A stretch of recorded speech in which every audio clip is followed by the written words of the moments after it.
that we passed last March. It was designed specifically to keep small businesses afloat.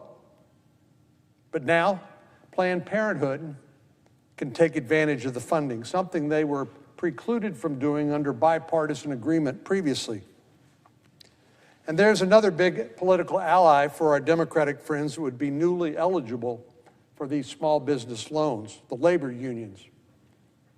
So now labor unions can apply for and receive money that was otherwise previously directed toward mom and pop businesses. So they could keep their doors open, so they could keep their employees on the payroll. But now it includes labor unions.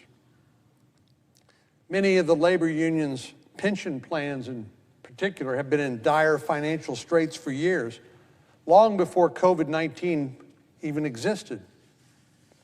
Up until now, our Democratic colleagues have not been able to find a way to bail out these mismanaged pension funds. As you can imagine, using taxpayer dollars to cover the mistakes of union bosses is incredibly unpopular, and that's because it's wrong. But the authors of this bill have found a couple of workarounds which they've tucked into this so-called pandemic relief bill.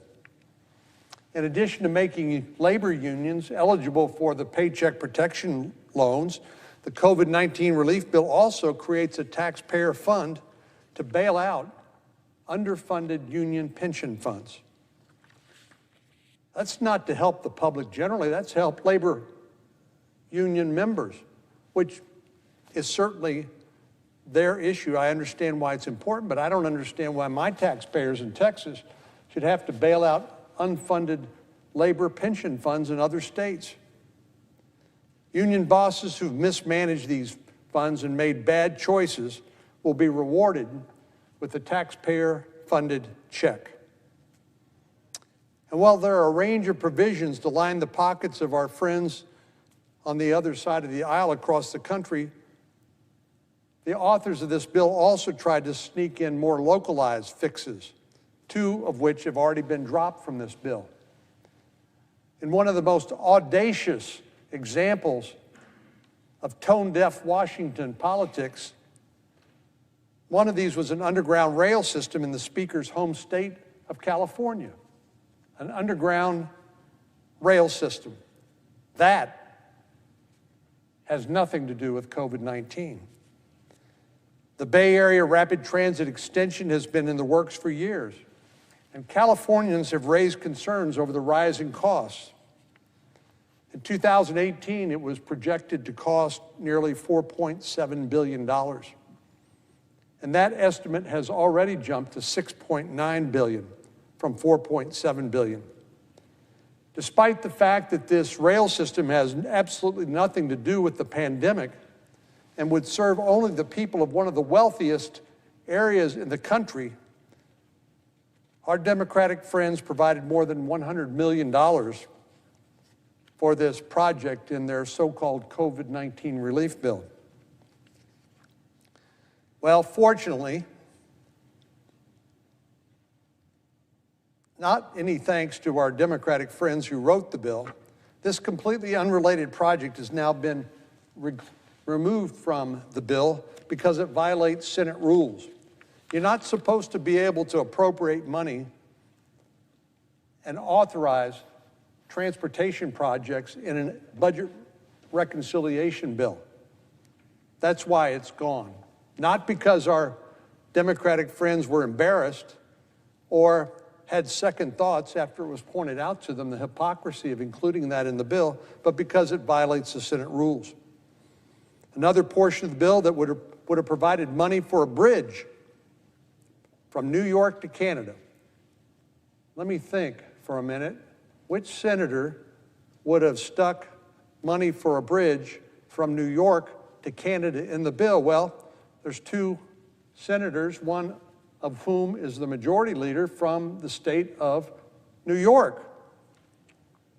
Well, that's now been struck by our colleagues because it received so much blowback. It was such an embarrassing, irresponsible money grab that it's no longer in the bill.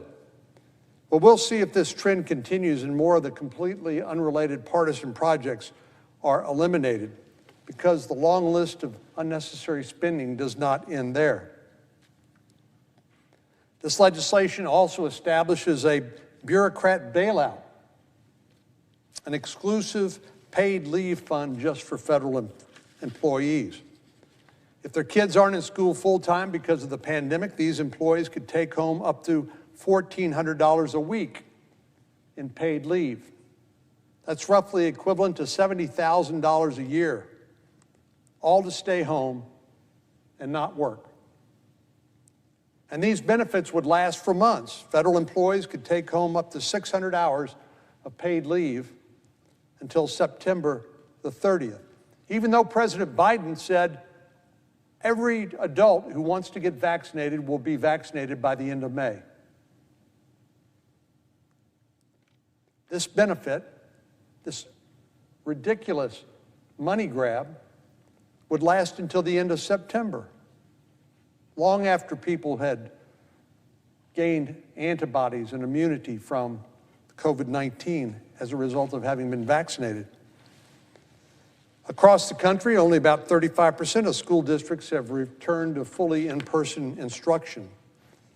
If the parents of children at the other 65% of school districts happen to work for the federal government, they can claim these benefits. Even if a school offers in-person instruction, but maintains the option to learn virtually, the parent can still get paid to stay home and not perform any work. Well, parents in my state that don't work for the federal government aren't receiving these same benefits. This is clearly cherry picking to benefit federal employees, to pay them not to work. I respect the work that federal employees do. I respect the work that all government employees do, but to give them preferential treatment in the midst of this pandemic by paying them not to work and using tax dollars from other states and other places that don't enjoy that benefit is simply grossly unfair. Over the last year, countless numbers of parents have balanced the impossible: work and remote learning for their children. It's been hard. I understand that. Many parents have turned their kitchen tables into makeshift offices and classroom spaces until their children were able to physically return to school. Today, less than 7% of the school districts in Texas are fully remote. 7% are fully remote, and 2/3 are fully in person in my state. They've found a way to safely return to the classroom. There's no reason why the Texans who've made that tough juggling act, working and learning remotely, should now have to pay federal employees who have not had to make that tough choice. Madam President, it's simply false advertising to call this a COVID-19 relief bill. It's deceptive and outrageously so. Only $160 billion, 8% of the total cost, is directly related to combating COVID-19. 8%. The rest of the bill, as I've tried to point out, is a variety of, it's a grab bag, really, of partisan priorities, wasteful spending, and counterproductive policy. What's worse, this restructuring, according to Mr. Clyburn's language, to fit the vision of our the Democratic Party, will cost taxpayers nearly $2 trillion. That's on top of the $4 trillion we've already spent last year. $2 trillion more. Well, somebody's going to have to pay that money back. And I fear it will not be us, because we'll be long gone. It'll be our children and grandchildren, and at this rate of reckless spending, our great-grandchildren will have to be the ones to pay the money back. This bill is not the answer to the real challenges that face our country posed by the pandemic We've shown our willingness to work together in a bipartisan way to enthusiastically support the need to provide real relief, both from the public health consequences and the economic fallout associated with the virus. But this bill doesn't even attempt to do that. Fortunately, as a result of the work we did last year, including last December, and by the way, only about 20% of the money that we've appropriated just a few weeks ago, actually a couple of months ago now in December, has actually been spent. Only about 20%'s been spent. And here we are being asked to appropriate 1.9 trillion more. But the good news is the money we spent last year is having real results. The money we invested in treatments, in research and development of vaccines, and now the distribution of vaccines, it's actually making a real difference. We're vaccinating roughly 3 million people a day in America. More than 70 million people have had shots in arms, and we're doing our best to try to get it in people's arms as fast as we safely can. President Biden said, we'll get that job done by the end of May. That's wonderful news. The other wonderful news is that unemployment rates are going down and state revenue is going back up. School districts across the country have safely resumed in-person learning. 1 in 5 adults in America have now received a dose of the vaccine, and a third vaccine has now been approved, so that number will climb faster and faster and faster. Every day we're moving closer to the light at the end of the tunnel. And now is not the time to squander the goodwill and trust that the American people have had in us to be good stewards of the public health and our economy by engaging in this sort of embarrassing partisan exercise. Madam President, I yield the floor. I would note the absence of.